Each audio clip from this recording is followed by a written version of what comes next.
세계 경제의 특별한 움직임 알아보는 시간이죠. 글로벌 경제 조항리 아나운서 나오셨습니다. 안녕하세요. 안녕하세요. 자, 오늘은 사진을 준비하셨군요. 보리스 존슨 영국 총리죠. 맞습니다. 이 영국 총리와 바로 옆에 있는 그의 여자친구가 오늘 제가 소개해드릴 주제입니다. 이분들이 화제가 됐었어요. 원래 이제 총리 관저에 이분들이 동거 관계인 상태로 들어갔는데 그게 이제 혼인 관계가 아니기 때문에 화제가 됐던 거죠. 네, 흔히 동거인이라고 하죠. 우리나라에서는 이제 결혼 전에 임시적인 관계로 바라보곤 하는데요.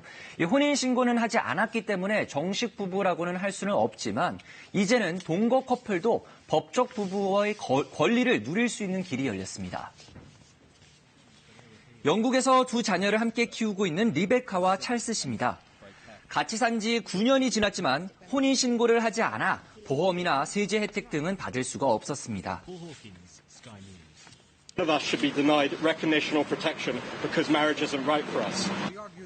두 사람은 결국 자신들도 결혼한 부부처럼 지위와 권리를 보장해달라며 소송을 제기했는데요. 대법원이 이들의 손을 들어줬습니다.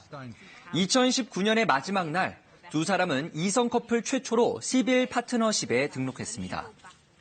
자, 시빌 파트너십, 우리말로 번역하면 약간 좀 시민 결합 같은 거라 의미가 잘 다가오지 않는데 사실은 조금 낯설지만은 유럽의 다른 나라들은 이미 도입을 한 적이 있죠. 어떤 제도인가요? 이 파트너라는 단어를 떠올리시면 이해가 될 것 같습니다. 영국의 가족 제도 가운데 하나인데요. 원래는 동성 커플을 위해 만들어졌습니다. 영국 정부는 지난 2005년부터 동성 간의 혼인 관계를 인정하고 있습니다. 혼인한 부부와 마찬가지로 이들의 지위와 권리를 법적으로 보호해주는 것이죠. 그런데 이 제도가 원래는 남녀 간 이성 커플에는 허용되지 않았습니다. 그러다가 대법원 판결 이후 영국 정부가 관련 법 개정에 착수했고 시빌 파트너십 적용 대상 범위를 넓혔습니다. 그러니까 부부로서의 권리를 누리고 싶은데 결혼은 하고 싶지 않은 분들이 여기 등록을 하면 똑같은 권리를 누릴 수 있게 된다는 건데 어떤 권리들인가요? 법적으로 혼인 신고를 마친 부부와 같은 대우를 받는다고 보시면 되는데요. 우선 소득 공제가 가능해집니다. 한쪽 배우자의 연 소득이 12,500파운드, 약 1,900만 원 미만이라면 약 37만 원까지 절세를 할 수 있습니다. 또 자녀 양육이나 보험 등에서도 세제 혜택을 받을 수 있고요. 배우자와 사별하거나 헤어지더라도 권리를 주장할 수 있게 됩니다. 그리고 재산 상속과 분할도 법적으로 모두 인정됩니다. Either they decide not to get married or are unable to get married or enter into a civil partnership when it comes into play, or they believe they have rights because they are common law wife or common law husband. 사실은 결혼이라는 제도를 둘러싼 논란도 있었지만 또 이게 또 재정이 많이 소요되는 일이기 때문에도 영국에서는 논란이 있었다고 하는데 그럼에도 불구하고 영국 정부가 이제 결국은 이 제도를 허용한 이유가 뭘까요? 전통적인 결혼 제도의 어떤 법적인 책임이나 의무적인 관습 등이 마음에 들지 않아서 결혼을 하지 않는 커플이 그만큼 많아졌다는 걸 의미합니다. BBC는 영국에서 결혼을 하지 않고 동거를 선택한 남녀 커플이 330만 쌍으로 추정된다고 전했습니다. 영국 사회에서는 최근 가족의 개념이 달라지고 있습니다. 그중에서도 동거 형태가 가장 빠르게 늘고 있는데요. 영국 통계청 발표를 보면 2018년 기준으로 혼인 신고 없이 동거를 하고 있는 가구 수는 340만 명, 10년 새 25.8%나 증가했습니다. 그리고 혼자 사는 1인 가구도 800만 명을 넘어섰는데요. 이들이 동거나 비혼을 선택하는 데에는 기존의 결혼 제도에 대한 거부감이 가장 크게 작용하는 것으로 나타났고요. 높은 집값 등도 원인 중 하나였습니다. Marriage has patriarchal baggage. It's true also that, opposite-sex relationships are unequal in many ways, not because of marriage, but just because of the society that we live in.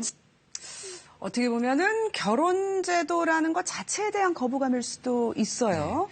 결혼이 주는 행복감이나 안정감도 물론 있지만 일부 영국인들은 결혼 제도 자체를 가부장적이고 또 불평등하다고 여기고 있습니다. 반면에 시빌 파트너십은 평등하고 상호 존중이 강조된 관계라고 보고 있는데요. 이혼을 하려면 절차도 까다롭고 비용도 들기 때문에 위험 부담을 줄이려고 혼인 신고를 피하는 경우도 있습니다. 앞서도 말씀드렸지만 이런 거예요. 나는 같이 살고는 싶은데 결혼 제도와 같은 구속력은 원하지 않고 또 이혼이 어려운 것도 싫고 그래서 이제 이렇게 시빌 파트너십이라는 제도를 도입을 한 건데 이 많은 유럽의 나라들이 이미 이 제도를 채택을 하고 있고, 맞습니다. 그리고 이제 비혼주의자들이 많으니까 결혼에 대한 대안으로 이거를 이제 적극적으로 어떻게 보면 받아들이고 있는 것 같아요. 네, 특히 스웨덴과 프랑스가 대표적인데요. 스웨덴은 1988년에, 프랑스는 1999년에 각각 관련 법을 만들어서 이 동거만 하는 남녀 간의 이성 커플들도 법으로 보호하고 있습니다. 그런데 여기서 흥미로운 점은 바로 프랑스의 출산율입니다. 까다로운 결혼 제도를 없애다 보니 오히려 프랑스는 관련 제도를 도입한 후 떨어지던 출산율이 다시 올라갔는데요. 2016년에는 신생아 10명 중 무려 6명이 결혼하지 않은 부모에서 태어난 것으로 조사됐습니다. 영국 정부는 올해 시빌 파트너십 제도에 남녀 8만 4천여 명이 등록할 것으로 내다보고 있는데요. 영국이 프랑스의 선례를 따라갈 수 있을지는 지켜봐야겠습니다.